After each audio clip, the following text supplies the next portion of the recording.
మాధవ్కి 41A నోటీసులు ఇచ్చారట. మొన్న అమెరికాలో లోకేష్ గారు మాట్లాడిన దానికి ఈ 3 వరుస పెట్టు జరుగుతున్న ఈ పరిణామాలకి ఏమైనా లింక్ ఉందా?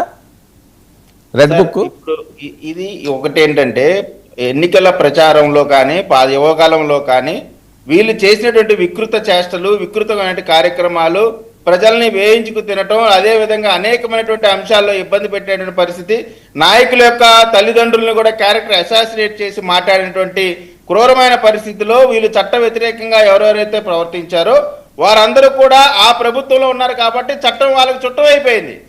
అటువంటి పరిస్థితి లేకుండా మా ప్రభుత్వం వచ్చినాక ఈ తప్పులు చేసిన తప్పుడు మనుషులందరినీ కూడా చట్ట ప్రకారం శిక్షించి తీరుతామనేటువంటి మాట మా యువ నాయకులు లోకేష్ గారు చెప్పారు. ఆ మాట ప్రకారంగానే అప్పుడు వాళ్ళకి చట్టం చుట్టంగా మారింది. ఇప్పుడు చట్టం వాళ్ళ వెనక పడతా ఉంది. ఆయన కదా మరి అన్నారు కదండి, చట్టం తన పని చేసి అనలేదా? చట్టం గురించి మాట్లాడలేదా? ఆయన రెడ్ బుక్ నేను రాసుకున్నాను వెళ్ళి అరెస్ట్ చేసేస్తాను అనలేదు కదా. చట్ట ప్రకారం చర్యలు తీసుకుంటామని అంటున్నాడు ఆయన. ఎప్పుడు మాట్లాడినాడు సార్? ప్రభుత్వం వచ్చిన తర్వాత ప్రభుత్వ అధినేతగా ఆయన అరెస్ట్ చేస్తామని చెప్తే అది తప్పట్లు అవుతుందండి. ఏంది అసలు అర్థం కాదు. ఏం అధినేతగా అండి? జగన్మోహన్ రెడ్డి గారు ప్రభుత్వం వచ్చిన తర్వాత అని అన్నారు కానీ ఇవాళ నేను అరెస్ట్ చేస్తానని చెప్పట్లేదు కదా. ఈ రోజు ఎవరు అరెస్ట్ చేస్తారు? అది కదా. ఆయన అరెస్ట్ చేయడం ఏంటండి?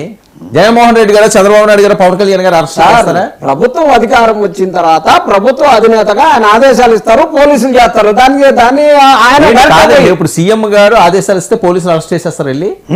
సార్ ఏంటి సార్ అటమాట? ఎవరు చెప్తే చేస్తారు? అదేంటండి దానికి ఒక కేసు తప్పు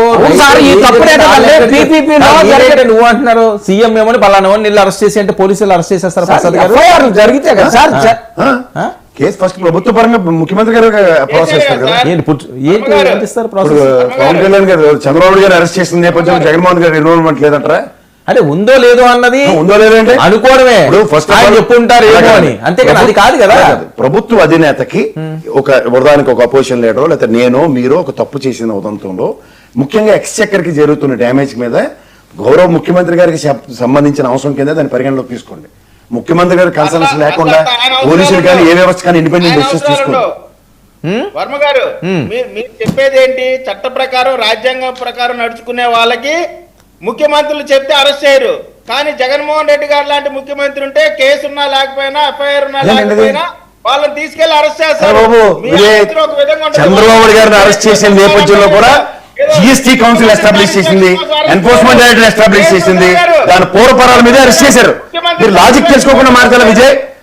చంద్రబాబు నాయుడు గారిని అరెస్ట్ చేసిన నేపథ్యంలో if it leads to arrest ఈ కాన్సిక్వెన్సెస్ అట్రిబ్యూట్ అయ్యాక దాన్ని పరిగణలోకి తీసుకుని అరెస్ట్ చేశారు. అది ముఖ్యమంత్రి కన్సర్న్ లేకుండా, గవర్నర్ కన్సర్న్ లేకుండా కొన్ని జరగవు. కానీ గవర్నర్ వర్తిస్తుందా లేదా అన్న విషయం 17A. ఆ 17A అంశంలో అచ్చెన్నాయుడు గారికి వర్తించింది, కొల్లు రవీంద్ర గారికి వర్తించింది, చంద్రబాబు గారికి వర్తించింది. ప్రూవ్ అయింది. తెలుసుకోండి ఫస్ట్. మాట్లాడుతున్నా కానీ సార్ ఇక్కడ మీరు 2 విషయాలు విజయ్ గారు, సార్ ఇక్కడ మీరు 2 విషయాలు విజయ్ గారు క్లారిటీ ఇస్తున్నారు. ఒకే ఒక విషయం వినండి, ఒకే ఒక విషయం వినండి, మీకు అర్థమవుతుంది.